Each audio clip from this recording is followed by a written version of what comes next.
Hey everybody, let's do a quick review of Azul, and then we can split the party, see what characters want to play and which would rather sit out.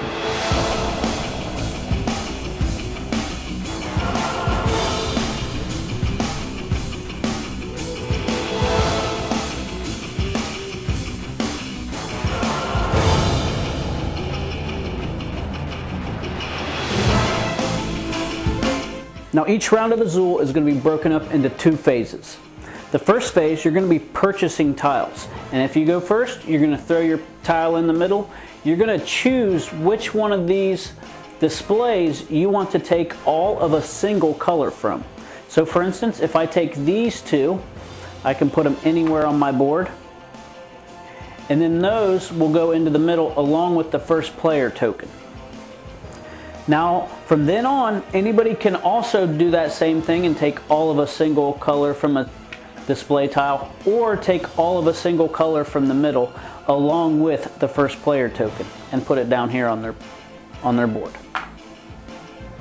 So each round, any player can take all of a single color and put it into a single row on their board. Whenever you would pick up too many to fill in a row, the excess will get placed on the bottom. So since I picked up 5 of these black ones, the fifth one, because only 4 can fit in this row, the fifth one will go down here on the bottom. Play will continue until all of the tiles are gone in the display area. And then you move into phase 2 where you can start scoring.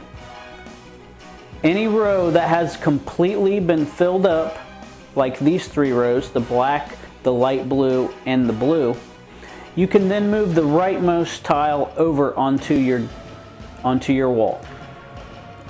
And whenever you move one over, you score points for the tile you move over and all tiles that adjacently line up next to it. So in this case, you're going to get 1 point. Now when this one moves over, you're going to score 2 points because you have the snowflake tile and the blue tile. So that'll give you 2. This row can't move any over because it's not full. This row, you can move this tile over and score 1 point because there's none adjacent. This row also, you cannot move it over because it's not full. So these tiles will get discarded until later. So in this case, when this tile gets moved over, you're going to actually score points for this row and this column that this piece touches. So you'll get 1, 2, 3, 4 for the row and 1, 2, 3, 4, 5 for the column, making 9 points total. Now don't forget, these tiles down here are going to score you negative points. So for each one of these that's filled up, you're going to lose that many points. So for instance, since you have the first player tile and this tile, you're going to get -1, -2 points in total. Once that's all been done, you can start to load up the display tiles for the next round. Now you can never put a tile in the same row that you've already have placed. So I would not be able to put this blue tile in the same row with this blue tile on your wall. It would have to go into another row. And you can also never put it in the same row as another color. So in this case, I could only put this blue tile here or here. Now play will continue until somebody fills up an entire row. When that happens, you'll continue to move over any complete columns, but then the game will end after that. Now for end game scoring, down here you'll see a few extra ways to get extra points. So if you have any completely full rows, you're going to get 2 bonus points for each full row. So in this case, I have this full row, I would get 2 extra points. Also, you can get 7 extra points for having an entire column. So in this case, I would get 7 extra points for having this full column. And finally, you can get 10 extra points if you have the same color tile in every single row. So in this case, I have all the yellows, I will get 10 extra points. The player with the most points is going to win. Azul is a great family weight tile drafting game where you're going to be trying to build the most extravagant wall, which pretty much means score the most points. So let's split the party and see what characters want to sit in for this one. So the warrior who's looking for a lot of strategy and tactics in her games is definitely going to be in for this game. Every move you make is going to be a strategically thought out move, and every tile you take, you're thinking, maybe I'll get more of them a couple turns down the road, maybe I'll go for some more next time. So this game is filled with strategy and tactics, so the warrior is going to be in. Now the rogue likes high complexity in his games. Now this game comes in at about 1.86 on the Board Game Geek weight scale, so that's pretty light.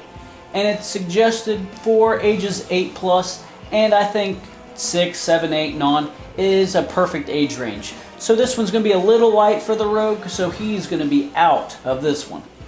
So the Paladin is going to want a lot of player interaction in his games. And there's quite a bit of player interaction in this game. You're going to be taking tiles your opponents are wanting. They're going to be taking tiles you want all the time.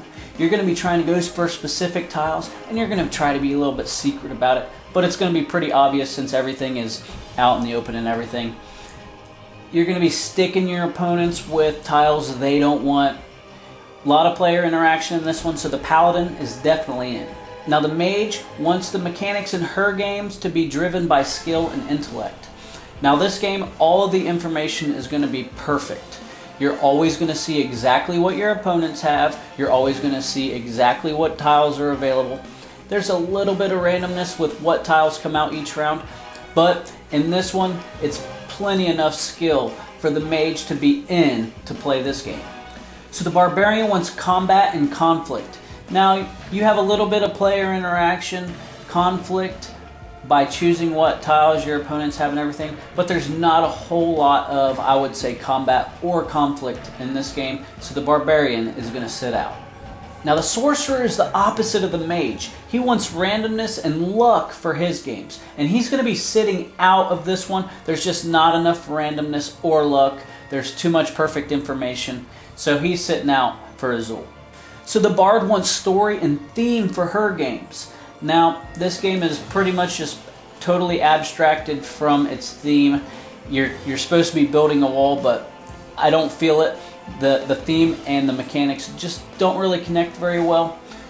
And there's no story really, so the Bard is going to be out.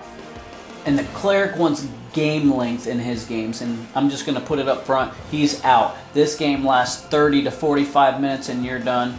So not a very long game for the Cleric, not epic like he likes, so he's definitely out. So you have the Warrior for strategy and tactics, you have the Paladin for player interaction, and you have the Mage for skill and intellect for the party for this game. And that's going to be perfect. This game plays 2 to 4 players, so that 3-player sweet spot is pretty darn good. Now this game plays great with 2, 3, or 4 players. It scales so well that the 3-player game between the Mage, Paladin, and Warrior, they're going to have tons of fun. There you have it. We just split the party for Azul. Short game here, not too complex, perfect family weight game. I love this game. One of my family's newest favorite additions to our collection. We're playing it in bed. We're playing it at the dinner table.